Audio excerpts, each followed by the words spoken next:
The night the Tow River record burned down, I stood across the street in my nightshirt and a borrowed coat and watched 16 years of my county's memory go up through the roof in sparks. And I want to tell you first about the crowd, because everything else in this account hangs on the crowd. A fire in a town the size of ours is a public event. By 2 in the morning, half of Bakersville was on that street. Faces I had known since before I could walk. The pharmacist, the school janitor, the Baptist preacher, with his coat over his pajamas. And I knew every one of them. And that is how I noticed the 5 I did not know. They stood apart at the dark end of the street, past the reach of the firelight, close together the way people stand when they are used to standing close, in heavy climbing parkas, with the hoods back. Nobody talks at a fire, so nobody talked to them. They watched the office burn the way you watch a thing you have been waiting on. And when the press floor gave way and the whole building sighed down into itself, and everyone on that street flinched at once, the 5 of them did not flinch. I looked away, maybe 10 seconds, when the firemen started shouting, and when I looked back, the dark end of the street was empty. A week later, the Asheville paper ran the memorial photographs of the 5 climbers who had gone missing on the Roan that February. The story we alone had dared to print, and I laid the page flat on my mother's kitchen table, and my hands went cold. And they have stayed cold for 48 years. It was them. I am not asking you to believe me yet. I am asking you to stay with me until you understand what it was we printed, and what it was we kept in that office overnight, and why I have spent my whole life since certain that the fire was not sent to stop a story. It was sent to open a safe. Before I take you up the mountain, do one small thing for a man who spent his working life setting other people's words in metal. Put in the comments where you are tonight, your town, your state, how the weather is doing out your window. I read everyone. It is the closest thing I have to a subscription list now. My name is Alvy Ledford. I am a job printer, retired, and in the winter of 1978, I was 17 years old and the printer's devil at the Tow River Record, a weekly newspaper in Bakersville, North Carolina, seat of Mitchell County, which you have never heard of. And that is fine, because we had heard of us. And that was the whole point of the paper. The record came out. Thursdays, 16 pages, circulation 2,000 and some, and it was owned, edited, written, and mostly swept out by a man named Otho Blevins, who was past 60 then, and who believed one thing the way other men believe Scripture. He would say it with his hands flat on the makeup stone, looking at you over his glasses. A newspaper is the county's memory, son. A county that loses its memory, wanders off and dies on a back road somewhere. I set type for that man, swept his floor, melted his lead, and carried his proofs, and everything I am going to tell you. I either saw with my own eyes, set with my own hands, or heard from the men who found what they found, back when it was too fresh for any of them to have thought up a lie. Now, the mountain. You have maybe walked a piece of the Appalachian Trail, and if you have walked the piece that crosses the Roan Highlands on the line between North Carolina and Tennessee, then you already know something is odd up there, even if nobody told you the word for it. The Roan is high country, near 6,000 feet, and the tops of it are bald, not rocky, bald. Miles of open mountain meadow, deep grass bending in the wind, going up over the crowns of the ridges where by every law of God and botany there ought to be forest, and there is no forest. And here is the thing I need you to sit with. Science does not know why. That is not me being colorful. To this day, botanists have no settled answer for the grassy balds of the southern Appalachians. The soil is good. The climate is right. Trees grow fine on every slope below, right up to an edge you can stand on, with 1 foot in old dark spruce and 1 foot in open grass. Something keeps the tops clear, and has kept them clear since before the first white settlers came up the creeks and found meadow already waiting on the summits. And the old people up our way had a saying about it that nobody said in a joking voice. The tops are kept. That was the whole saying. Kept clear, kept mowed, kept ready. Nobody ever finished the sentence. And I have come to believe the sentence was left unfinished on purpose. The way you leave a gate open when you are expecting something back before dark. For a couple 100 years, folks grazed cattle and sheep up on those balds in the summer, and the herders lived weeks at a time up there in the wind, and they belled their animals. And that detail is going to matter more than any other detail in this account, so hold on to it. Bells on the balds. An animal wears a bell so it can be found. The old herder's rule, the one that came down to my grandfather's generation, was that you belled what was yours, and you left be what was belled by somebody else, and nobody in living memory had grazed the high roan since the 1930s, and the balds stayed mowed all the same. The 5 who went up in February of 1978 were not fools, and I want to be plain about that from the start, because when people vanish, the first comfort everybody reaches for is that they must have made a mistake. These 5 made no mistake that any searcher ever found. They were climbers out of Asheville, and they were training. Con Rutledge was 38, a climbing instructor, a careful, checklist kind of man, and that June he was to lead the other 4 to Alaska, to Denali, and a February traverse of the Roan Balds. In full winter kit was their shakedown. 4 days on the Appalachian Trail over the highest, windiest, most exposed line in the east.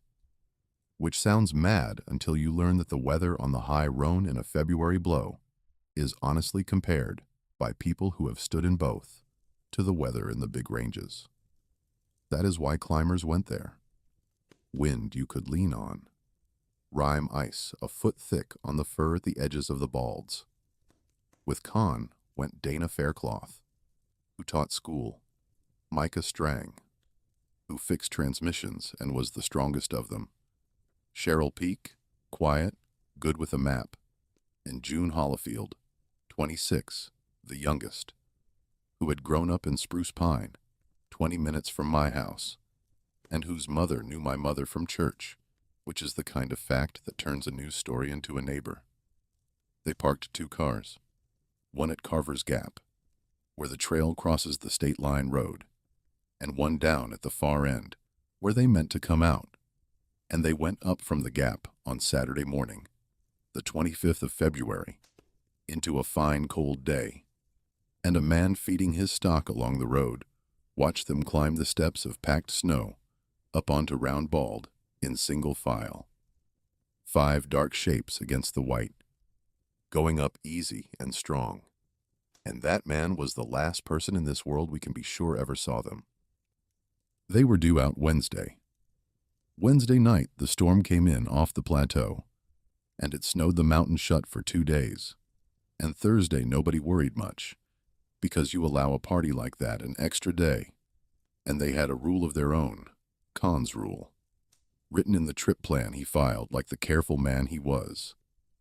If we are late, we are dug in, not lost.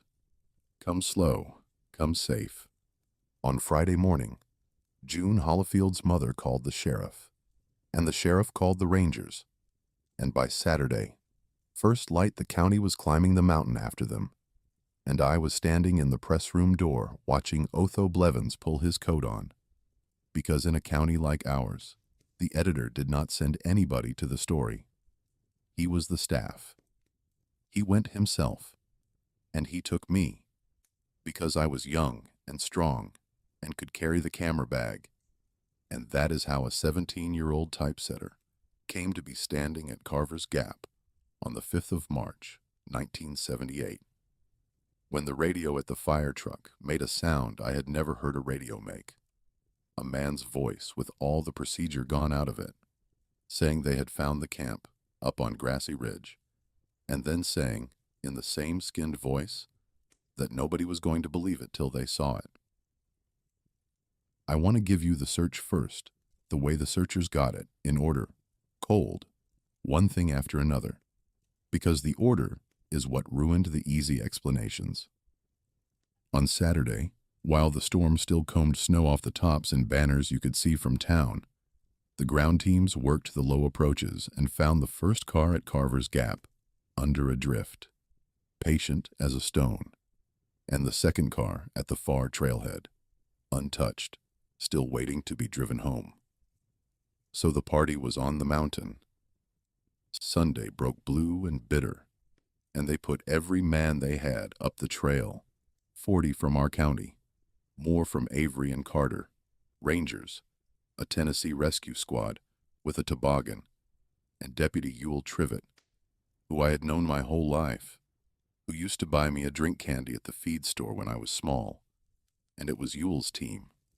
Late on Sunday afternoon, the 5th of March, that came up over the shoulder of Grassy Ridge Bald and stopped all at once like men walking into a wall. The camp was whole.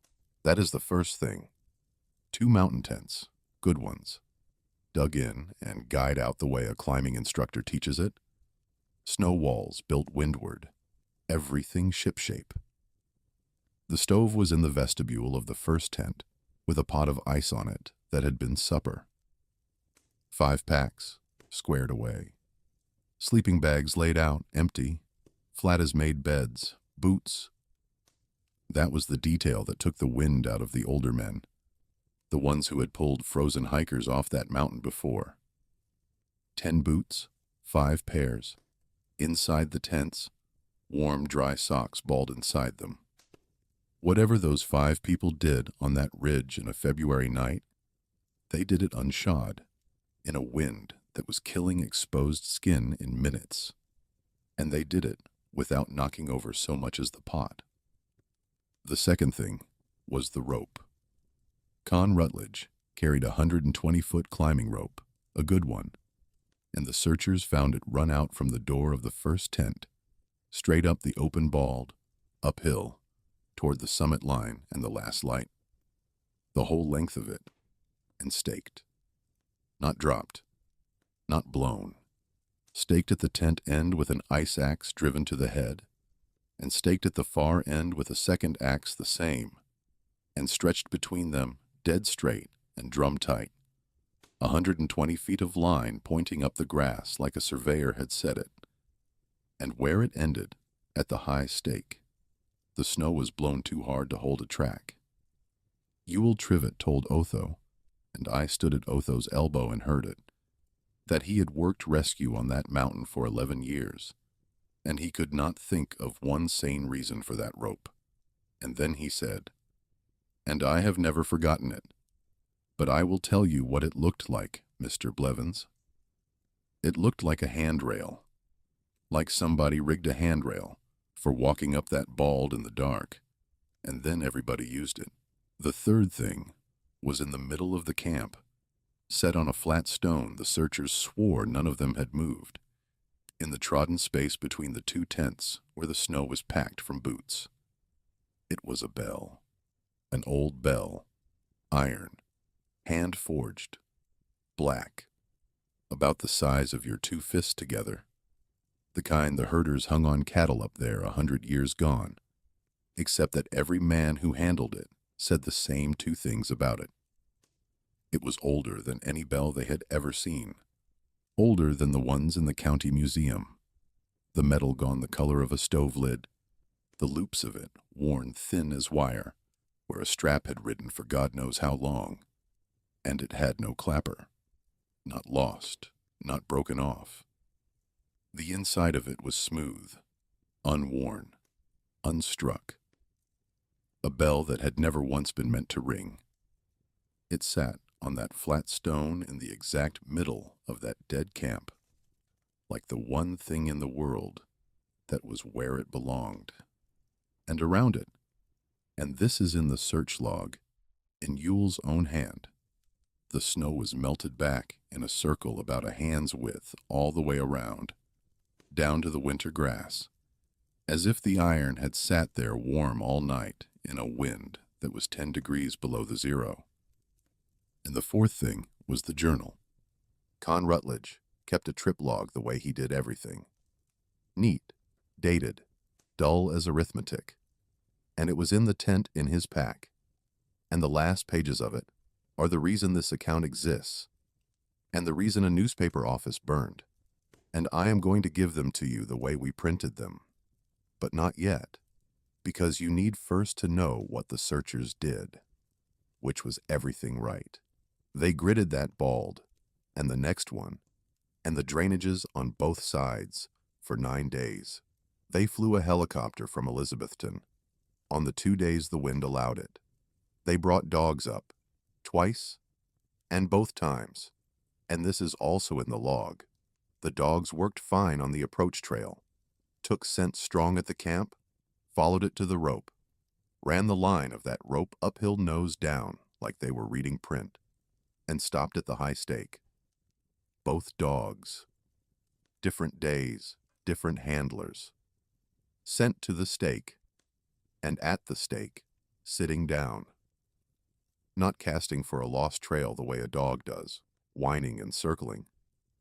Sitting down, both of them, facing uphill the way a dog sits at a door. 9 days, better than 200 people, and the mountain gave back not one glove, not one track, not one thread past that second ice axe. No fall line, no slid-out cornice, no bear sign, nothing in the creeks come melt, nothing that spring, nothing that summer, nothing ever. 5 of the most competent winter climbers in the state walked out of their boots and up a staked rope in their stocking feet and off the top of a bald mountain meadow that science cannot explain the existence of, and were done. The state ran the file as probable hypothermia, party disoriented in storm, presumed dispersed and perished, remains unrecovered. And I want you to notice the word dispersed, because it is doing a terrible amount of work in that sentence. Dispersed is a word for smoke. It is not a word for 5 grown people who left their boots. The camp came down the mountain in evidence bags on the 12th of March, and the packs and the tents and the stove went to the families eventually, the way such things do. But 2 items went to the sheriff's office in Bakersville and stayed there in the evidence locker, which in our courthouse in those days was a wire cage in the basement next to the boiler, the journal, and the bell. And I will tell you what the courthouse janitor told half the town before anybody official ever said one word to Otho Blevins, which is that starting the very first night, the dogs of everybody who lived within sight of the courthouse square took to standing out in their yards at some point past midnight. Not barking, just standing, facing the courthouse, and that he himself, coming in early to fire the boiler, twice heard, from the direction of the wire cage, in a basement with no window and no draft, the small dry creak of a leather strap taking weight, swinging, easy and regular, back and forth, like something being carried at a walk that never got any closer and never went away. Here is where the story stops being about a mountain and starts being about a newspaper. And I need to explain something about how news worked in 1978, because it decides everything that follows. A missing party of 5 was a real story.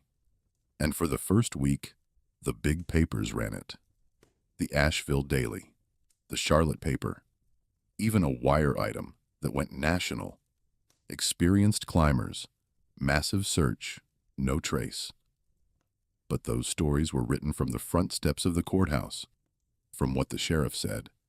And the sheriff, who was not a bad man, said weather. He never said one word about boots, or a staked rope, or dogs that sat down, or a bell with no clapper. melting itself a circle in the snow, because none of that was going to bring anybody home, and all of it was going to bring him a circus.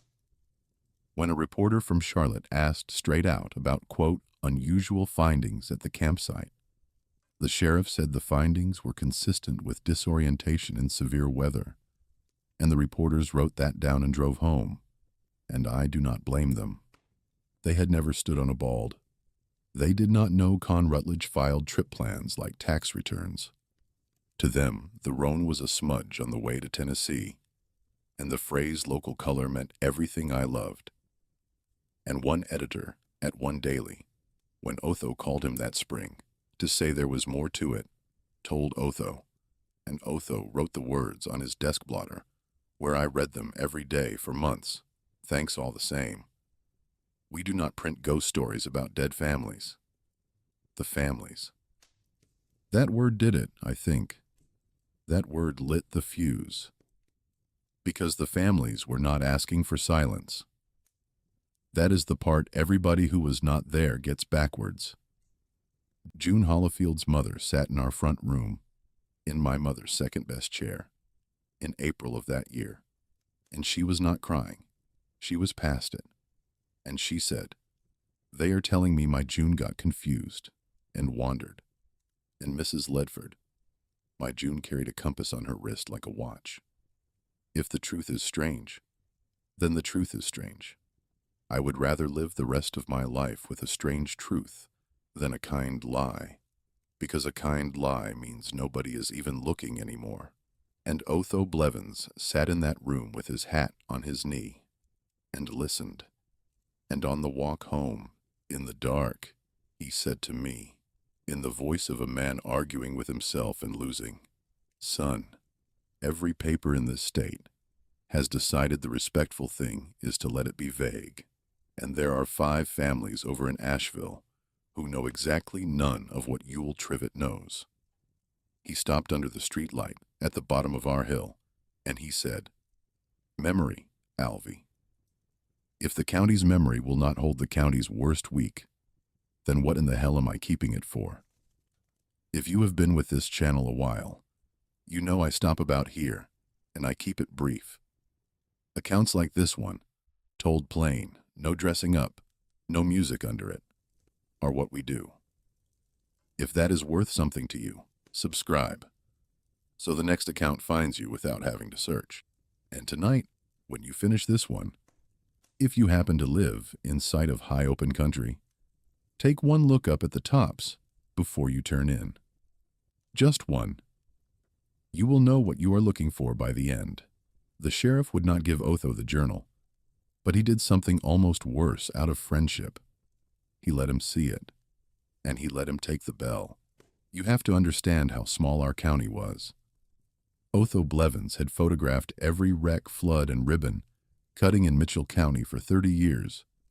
He was the closest thing to an evidence photographer the sheriff had, and the case was administratively closed, presumed perished, and the property would go back to the families anyhow, once the paperwork ground through.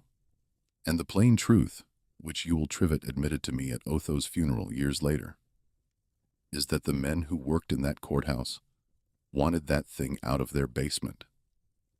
Nobody said so in daylight, but when Otho asked could he photograph the items properly for the record, the sheriff had the bell and the journal on his desk in a flour sack before Otho finished the sentence, and Ewell carried the sack across the square to our office himself on a Friday afternoon, the last Friday of March, and he set it on the makeup stone, like a man setting down a full pail he had carried a long way uphill, and he said, "Mr. Blevins, I will be back for these Monday morning."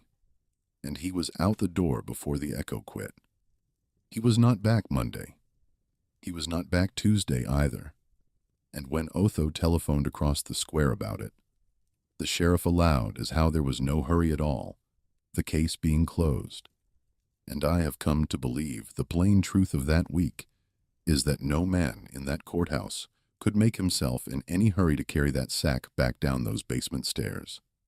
We photographed the journal pages that evening, All business, Otho on the camera, and me holding the pages flat under the lights with 2 clean coins. And I read the last entry maybe 40 times through the viewfinder of my own eyes that night. And I can recite it to you today. And here is what Con Rutledge wrote, in a steady hand, dated the 26th of February, their second night out, 3 nights before the storm anybody blamed ever reached that mountain. Camp 2 on Grassy Ridge. Wind fell off at dark, which I do not like. Forecast said it should build. Found an item this afternoon in the rocks below the bluff. An old stock bell, iron, no clapper, wedged into a crack at the back of a dry overhang, like it was set there. Micah had to work it loose. Fine old thing. June says leave it. The strap loops are worn through.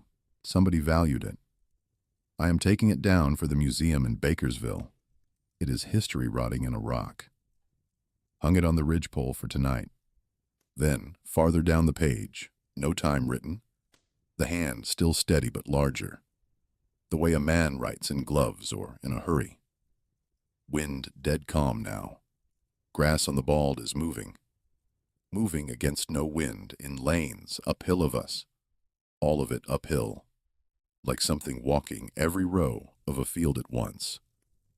Dana says it is wind shear off the dome. It is not making any sound.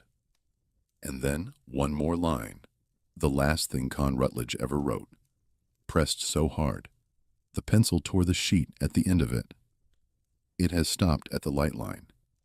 It is waiting on the grass edge. I am going to hang the bell back out, where no period, nothing after.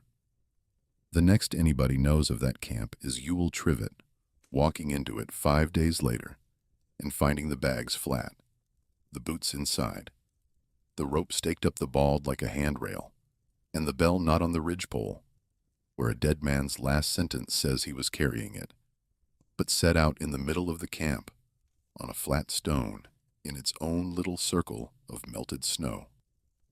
Whatever came down the grass that night took 5 people and did not take the bell. It set the bell where it could be found. And I have had 48 years to think about why, and the only answer that is ever fit is the one the old herders left unfinished. You bell what is yours. The bell was never lost up there, friends. The bell was doing its work, and the mountain wanted it carried home by hands that would put it back on the record, because the record, too, was about to be collected. We photographed the bell last, near midnight. It sat on the black cloth, and it would not take an image. I do not mean the film failed. I developed those negatives myself in the closet darkroom off the press floor. My chemicals, fresh, and the journal pages came up clean and sharp. Every frame, and on every frame of the bell, there was a bell-shaped hole in the picture. Black. Not underexposed. I know what underexposed looks like. This was a shape with edges, as if the thing had been cut out of the photograph with a razor, and the darkness behind the world showed through. 11 frames. Otho stood at my shoulder in the red light looking at the last of them hanging on the line, and he was quiet a long time. And then he said, in a voice I had never heard him use, "Well, it photographs like it rings." And we put the bell back in the flour sack, and Otho set the sack in the office safe, an old iron Mosler older than him, and he spun the handle. And that, God forgive us both, is how the Toe River record came to keep it overnight. Saturday, it sat in our safe while we made up the page. Sunday, it sat in our safe while the county was at church. And the paper with everything I have just told you in it. The boots, the rope, the dogs, the journal entire, and a drawing I made of the bell since it would not photograph, went to press Wednesday night and into every mailbox in Mitchell County on Thursday morning, the 6th of April, 1978, under the plainest headline Otho ever wrote. What the searchers found on Grassy Ridge. And 2 nights later, the office burned to the slab. The 2 days between the paper and the fire were the strangest weather I have ever felt in a town, and there was not a cloud in the sky, either one of them. Thursday, the record hit the mailboxes, and Bakersville read it at breakfast. And I walked to work through a square where every conversation stopped and restarted lower as I passed. Not because anybody was ashamed of us, but because the paper had done a thing print does that talk cannot. Talk had carried pieces of it for a month. The janitor's boiler room noises, a deputy's beer-loosened sentence here and there. Print said it all in one column, in order, dated, with the last page of a good man's journal laid out word for word. And when the county saw it whole like that, the county believed it all at once. The way a congregation stands up together, and a believed thing sits different in a town than a rumored thing. Thursday night, and I know this because the calls came to our office, and I answered some. 17 different households rang the record to report that their dogs were out standing in the yards again, facing the square. Mrs. Silvers, who ran the boarding house, called to say her boarders on the street side had all separately asked to change rooms. No reason any of them could name. And old man Presnell, who had herded on the Balds as a boy in the last years anybody did, walked into the office Friday morning, our last morning, with his hat literally in his hands, and stood in front of the counter until Otho came out and said one thing and left. He said, "You have got it under your roof, Otho. It will not lie under a roof." The fire was set going, if that is even the word I want. Sometime between 1 and 2 on Sunday morning, the 9th of April. I will give you the plain findings first, the way the state fire marshal's man gave them at the inquiry in May, because they are strange enough without one word of help from me. The record burned from the inside out and from the middle of the building. Point of origin, the press room, the interior room, no windows, one door, which was locked and which was still locked. The deadbolt thrown, when the firemen got to what was left of it. No forced entry anywhere in the building. No accelerant, and they looked hard. The state man took floor samples to Raleigh, kerosene, gasoline, naphtha, nothing. The fire had burned hottest, and this is in his written report, which I have read at the courthouse annex, where the inquiry file still sits. In a signature I have long suspected, the man wished he could take back. The burn indicators are consistent with a point of origin at or within the office safe. At or within. An iron Mosler safe, rated against fire. A safe whose whole purpose on this earth was to be where fire is not. And the picture in the file, the one photograph from that inquiry I would give a finger to show you, is of that safe in the wreckage, standing in cooled slag on the concrete. Door open. Not blown. Not cut. Not forced. The state man was clear on that point. The lockwork intact and functional when they tested it. Open. The way a door's open, when somebody has walked out of it and not troubled to pull it to. And inside, the inquiry log lists the contents recovered. Our cash box, coins fused, bills ash, our insurance papers, ash, Otho's dead wife's ring in a pill bottle, the glass slumped, the gold ring surviving the way gold does. 4 items where there should have been 5. No bell. Not the bell. Melted. Understand me. Iron pours before it vanishes, and there was no iron in that safe, and no iron in the slag under it, and no iron anywhere in that cellar hole that answered to a hand-forged stock bell, and the flour sack it slept in marked this. The flour sack was recovered, scorched but whole, folded, on top of the safe. Folded. The state man's report files that detail without comment, which I have always taken as the most honest sentence a government document ever almost said. The town, of course, had its daylight explanation, and the daylight explanation had a decent set of teeth. We had printed a sensational story. Somebody thin-skinned or grief-mad or just mean had burned us out for it. Some kin of the lost, maybe, shamed by ghost talk. And the locked door and the clean floor samples got quieter and quieter, the further the story traveled from anyone who had read the actual file. The wire carried one paragraph that Monday. Fire of undetermined origin. Destroys weekly newspaper office. Bakersville, North Carolina. No injuries. No injuries. I want you to hold that flat little phrase up against what I watched from across the street in a borrowed coat, because I have told you already about the 5 figures at the dark end of the crowd, the parkas, the hoods back, the stillness of them, while a building fell down in front of us all. And I have told you. I looked away 10 seconds, and they were gone. And now I will tell you the part I held back, the part I have never said out loud to anyone but you, because it took me until the memorial photographs to understand what I had seen. They were not watching the fire. 4 of them were watching the fire. The 5th, the smallest of them, down at the end in a parka too big for her, stood with her face turned the wrong way, out of the light, and she was watching me.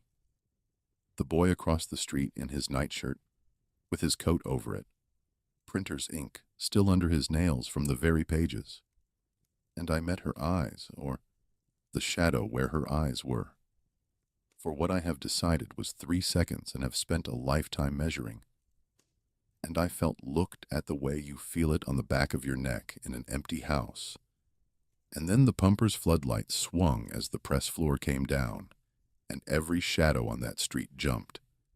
And the dark end of it was dark and empty. And June Hollifield's mother buried an empty box that summer, 20 minutes from my mother's church. Otho Blevins stood on the sidewalk at dawn with the smoke still standing straight up out of the cellar hole in the cold air. 16 years of bound-back issues. His press, his type, his wife's ring somewhere down in it. Every physical trace of the only full account of the Grassy Ridge findings, except the copies already scattered in the county's kitchen drawers. And Ewell Trivett came and stood next to him, with his hat off, at a fire.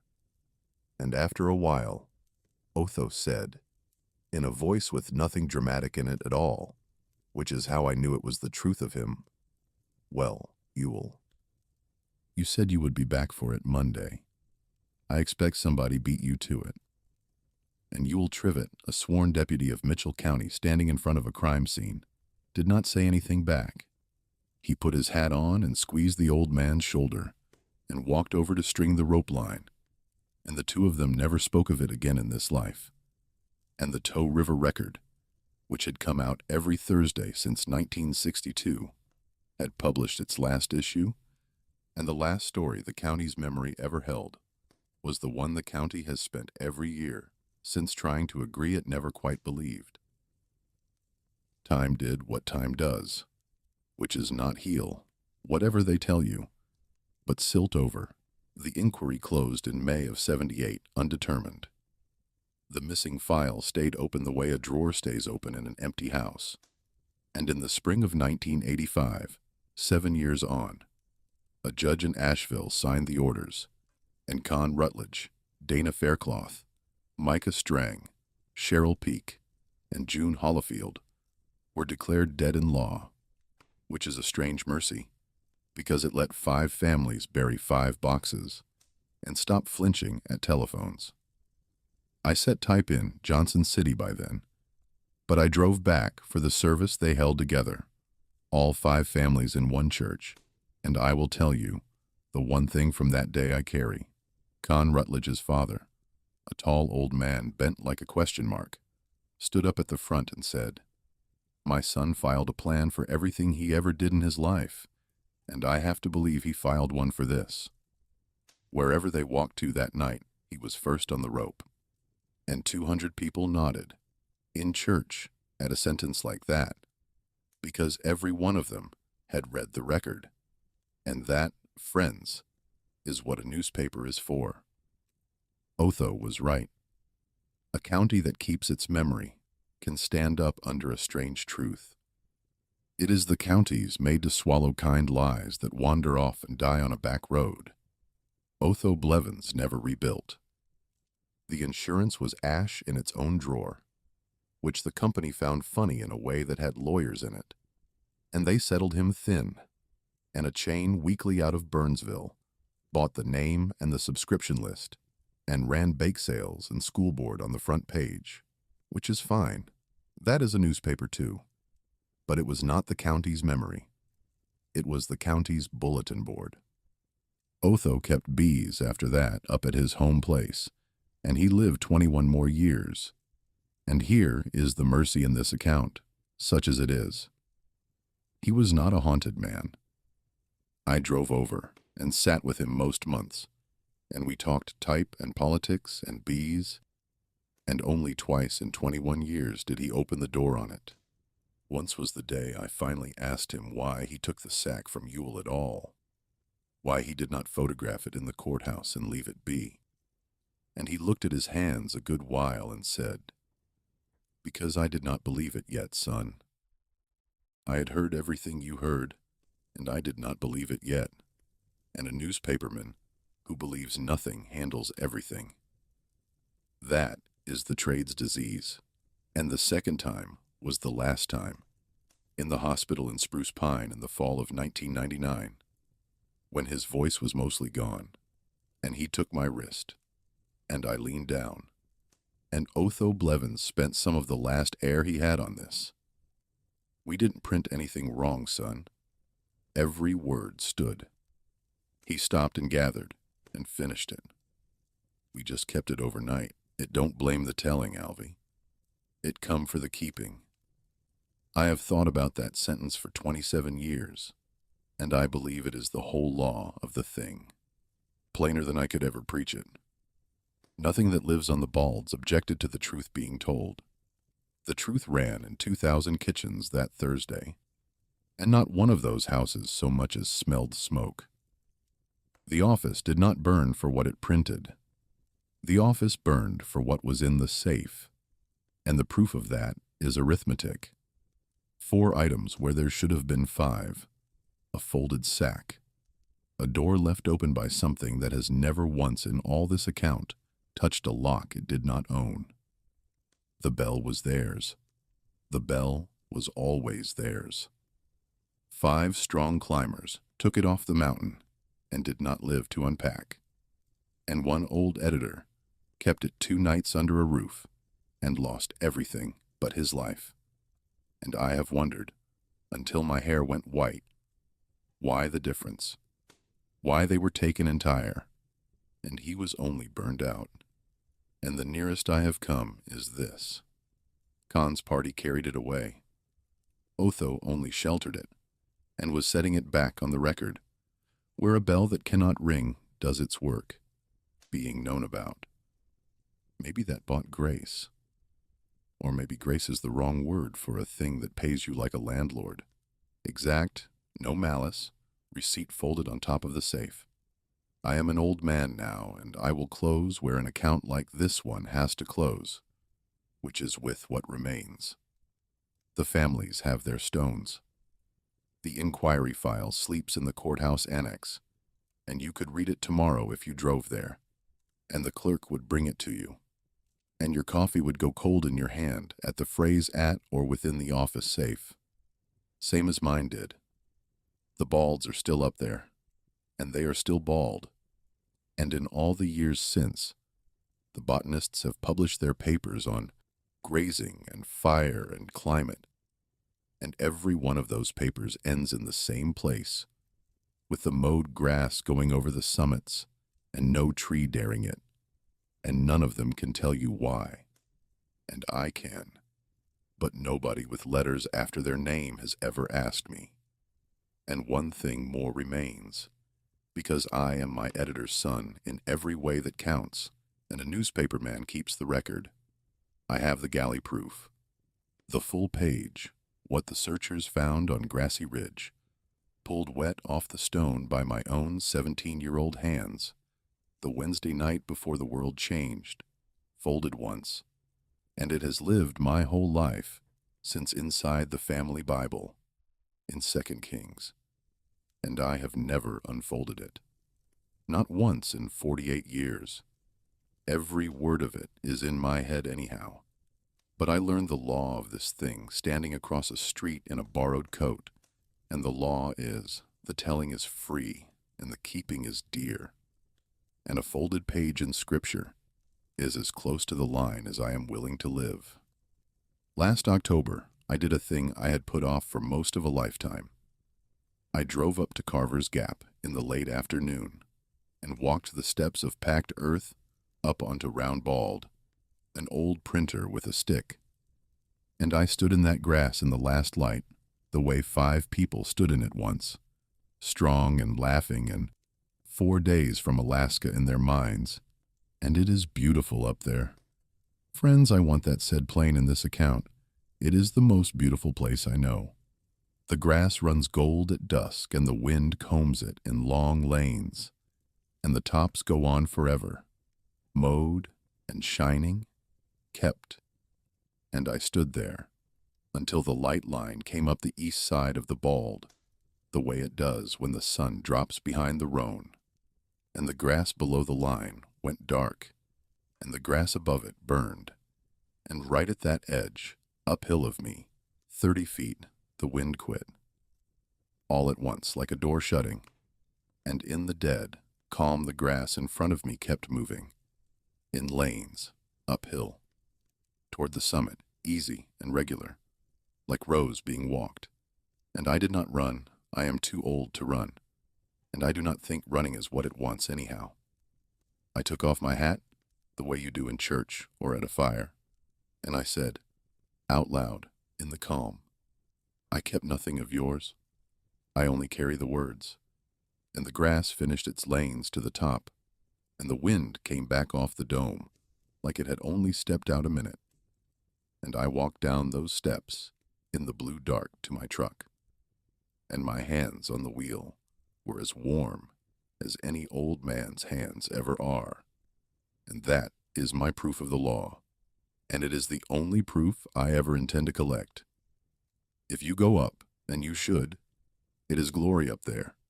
Walk soft, take pictures, take nothing else. If you find a thing that looks lost, friends, it is not lost. It is out where it can be found, which is a different matter entire. Leave it be. Tell somebody it is there if you must, but tell them with empty hands. The tops are kept. They have their own bell and their own paper of record, and neither one needs help from ours. And if you have ever stood on high open country and felt the wind quit all at once, or if there is a Bald somewhere in your part of the world that nobody ever quite explains, put it in the comments tonight, the name of it, where it stands. An old printer likes to know where the kept places are. Wherever you are tonight, thank you for sitting with me through the last issue. Leave a light on in the kitchen. Look up at the tops once before bed. Good night.